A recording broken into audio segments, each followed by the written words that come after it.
Welcome, ladies and gentlemen, to the public forum of Hydrogen and Fuel Cells Europe here. You're all welcome to sit down and have a drink on the house and discuss with us. Ask your questions to my panelists here. I'm happy to have with me here from Rouge Hydrogen.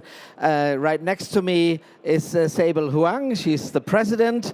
I would like to welcome Florian von Hofen. He is the managing director and CEO.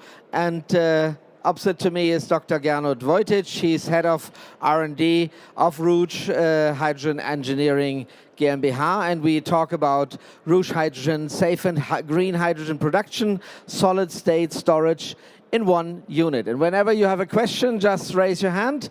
I'll be with the microphone right with you. Ms. Huang, before we talk about your product, which we see already down there, you brought it with you.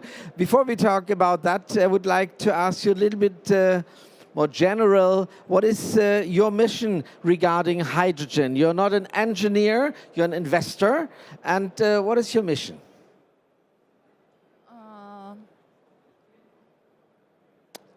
I have been an angel investor since 1998.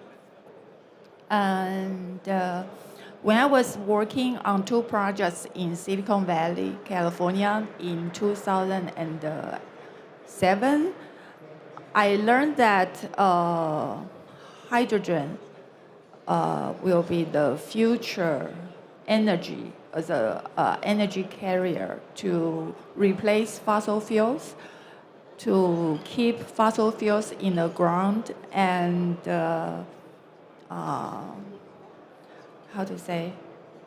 reduce greenhouse gas emissions, air pollutions, to sustain a safer, healthier, and more sustainable planet Earth. So depending on that knowledge, I decided my next investment will be in hydrogen. And I was very grateful that I found this unique chemical looping technology. And this really promised my commitment and my mission in hydrogen production. As I said, you're not an engineer. Normally, you would think about solar panels if you go into renewables or wind energy plants, but you cited hydrogen. Who brought you that idea that hydrogen is the important thing about that technology? I think I have a passion about circular economy, and my grandfather was once a pig farmer. So I think to have a sustainable future, we have to integrate agriculture into the hydrogen society or sustainable society. That's an important argument, you know, because Dr. von Hofen, we should look at your product. It's a reactor. It can produce hydrogen, and it produces it from gas, but not natural gas. But you use biogas, right? Yeah, well, actually, we can use both. So we can use different feedstocks for that, but of course, our focus is on using biogas because everybody wants green or blue hydrogen, and that we will only achieve with biogas. So we, like Mrs. Huang said, I think we have a big chance to work together with the agricultural industry, with people who have biogas plants or biometh and any kind of biomethane that is emitted and that we can use. Mr. von Hofen, yesterday in our big press conference, we were talking a little bit about that we all agree to each other. We are all already missionized for hydrogen, of course. But the world outside there, they hardly know anything about that technology. What really should we do to bring this knowledge outside? That's really a good question, because I also was inspired yesterday by that press conference. Because if we are honest, we here inside this hall, we all know each other, and we all know what kind of progress we are making, and every year we tell each other, oh, now the time has come, etc., etc. But if we just go 2 halls away from here to other people who are on the Nobody understands. on the trade show, they will tell you always the old stories. Oh, hydrogen is so dangerous, and all the losses that you have, and all this blah, blah, blah. And some things like Dr. Voitic just told me earlier, he says sometimes you have these people, they caught up 1 or 2 words from the media, and then they think they have understood the whole issue. So, of course, it's not their mistake, it's our mistake, because we are not active enough in promoting what we are doing here. So hydrogen should be a part of the training of students, of pupils in the school. It should be as normal as diesel or petrol or whatever as well. And it's, of course, our obligation to push that into the educational politics and into the media and everywhere, and not just limit our thinking for an area of 5,000 square meters like we have this year. Mr. von Hofen, but I think hydrogen has a very bad image, actually. It started all the Hindenburg, and now even nowadays in schools they do this experiment where hydrogen explodes, and everybody says, oh, it's so dangerous. What do you tell people who come to you and say, oh, you produce hydrogen? Isn't that much too dangerous? What do you tell them? Well, first of all, you have to see the facts, but the facts is not everything. You can also do it like Dr. Voitic, who sometimes does some funny little experiments, what you can do with the foam of beer and hydrogen and things like that, which are spectacular but not dangerous. The other thing is, if you would invent petrol today with the safety thinking that we have today, nobody would allow you to sell machines that are run by petrol, and you can sell petrol on the street and so on. Everybody would say, this is so dangerous, so crazy, how can you do it? It's just because we are used to it. And we have to explain to people that hydrogen is at least as safe as petrol, especially because it will usually disappear right away, which other things will not do. I would just, if you allow, just one other sentence that I wanted to say about the education is, one thing is real education in school, in universities, etc. Another thing is we have to integrate more people into what we are doing. For example, people who have shares in wind power plants or in solar power plants. We can, like Mr. Peterson said yesterday, we can help them to create added value by producing hydrogen, but we do not reach out enough to have them in the boat, So they are somewhere there, we are somewhere here, but I think we really have to work together and explain also to the farmers that we were just talking about in the biogas scene, to explain to them that we can create added value for them. We should talk a little bit about your product. It's called OSOD, which stands for On-Site, On-Demand. It's the production of hydrogen, of course, what you mean, Dr. Voitic.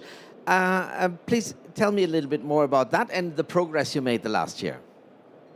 Yes, gladly. So last year we had our OSOD module, our first OSOD module at our booth. Unfortunately, this year this is not possible because after the fair last year we took the module and installed it directly in our plant.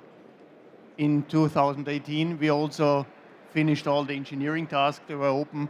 We also did risk analysis, prepared the automation, and at the end of the year, the construction on the system started.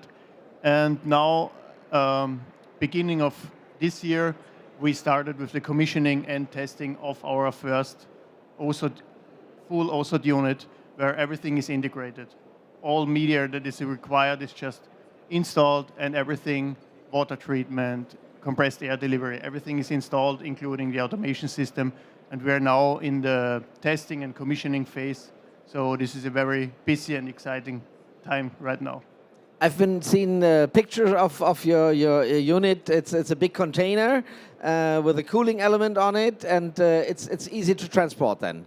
Yeah, you have to switch off the cooling probably to transport it, and it's being installed in Austria in some place near Simmering Pass. Is that right? That's what I've heard. It's now in the southern part of Vienna, so close to Vienna, where it's constructed. this is only the first site for operation where you do the initial testing. It will be transported in a couple of weeks close to our office address, close to Graz. And there will it be stationed for a longer period, and the fully automated long-term testing will take place. Dr. Voitic, it's a gas reformer. What makes it different from others? Yeah, well, the steam methane reforming or biogas reforming is also is only one segment of the whole system. The unique feature is actually the chemical looping, which was integrated in a fixed bed reactor system in this OSOT unit, and this enables us to directly produce pure hydrogen out of methane. No additional purification is required. The chemical looping process is also very dynamic in its operation capabilities, so we are able to do some short-term storage, cover peak demand, and also the process enables a lot of flexibility regarding feedstock. So we are now discussing natural gas and also biogas, but we're continuously planning for future project where we can look at more complex hydrocarbon and see what is really possible. So, and this is one of the great features. We do not actually know what the process can do and it is capable of. So, yeah. What amount of hydrogen can this unit produce? So the unit we have installed, so the reactor here is just a model, not the original size, but the unit with 4 reactors will now produce up to 20 cubic meters of hydrogen per hour, approximately 2 kilogram per hour. I would allow you to ask any questions. If you have a question, just raise your hand. I'll come with a microphone right to you. Mr. von Hofen, I think you plan this as a decentralized system, but normally gas reforming takes place in refineries where 24-hour personnel is on board and watching everything. A decentralized unit doing gas reforming, isn't that a little bit dangerous? And how do you look on the system? How do you? Yeah, well, I think it would economically not be feasible to have a person there all the time, you know. So the concept of this unit is that it's an unmanned, remote-controlled unit. And of course, we have a little control room. You can see that on the photos on our booth right over there. And this is mainly for setup procedures or for maintenance. But usually, you have a control center where you can control all the functions. We have, of course, developed a software for the control, which fulfills all the ISO and any other requirements, a hazard study, etc., etc. And we have also automated processes in case a sensor should detect any failure in the system and so on, which would lead to an immediate shutdown and, of course, an information to the control center. So that's the concept, and of course that becomes especially reasonable when you run more than one system. And what I wanted to mention also about the amount that we can produce is that the whole system concept is modular, which means if you need a bigger system, you just add some of the core units. The control can be more or less the same, and then you can increase the amount that you produce. We also talk about some applications with 200 kilogram a day, for instance, which would be enough more or less to run one of the new hydrogen trains for one day. Would you like to add something? Yeah, Yes. actually, we just discussed a 2,000 kilo a day system. 1,000 kilo a day already. Okay. Yes. It's quite an amount indeed. But then it's also important, Dr. Voitic, just to listen a little about efficiency. How is your efficiency rate? Can you tell us a little bit about that? Well, the combined process of steam reforming and chemical looping, the efficiency, what we experienced from lab tests and also from calculations, is in the range of 60 to 65%. And for the total system from methane input to hydrogen output, we target an efficiency of approximately 50%, 55%. So with 50%, I think we will be very happy in the first stage of these experiments. You could raise this efficiency much higher if you use the heat as well. Are there any plans to do that? I've seen your question, please. Yes, so we are already using part of the heat since we have to generate steam and also have to do some gas cooling, so there is a good combination inside. There is still some surplus heat available, so yeah, there is some improvement potential for the future. It's currently not within the reach of the experiments, but yes, it is possible, sure. There's the first question from the audience. I will come to you. Please introduce yourself. Hello, my name is Klaus Klein. So just for my understanding, so what is the value add, if I think about this agricultural setting, what is the value add to have pure hydrogen as compared to like methane-rich gas? And then also, what happens to the rest of all that stuff? Because the biomass, they have a lot of impurities, and then there must also be some carbon dioxide and monoxide. So I also would like to know how that concept looks like, the complete set. Dr. Voitic, would you like to answer to that? Yes. So value added for farmers is obviously if they can convert their biogas to pure hydrogen, they can now use it for mobility applications. If they are not able to use it in their vicinity directly, then there may be a possibility to sell it to some kind of customer close to their production site. Regarding the impurities, sure, there are a lot of different and critical components, sulfur and so on in biogas. Those have to be removed before you enter the process. The carbon dioxide is actually used in the reforming as dry reforming. So we have to remove sulfur, siloxanes, all those components, but the CO2 remains with the methane as feedstock as input. Yes. Any other questions from your side? Just raise your hand. I'll come right to you, Mr. von Hofen.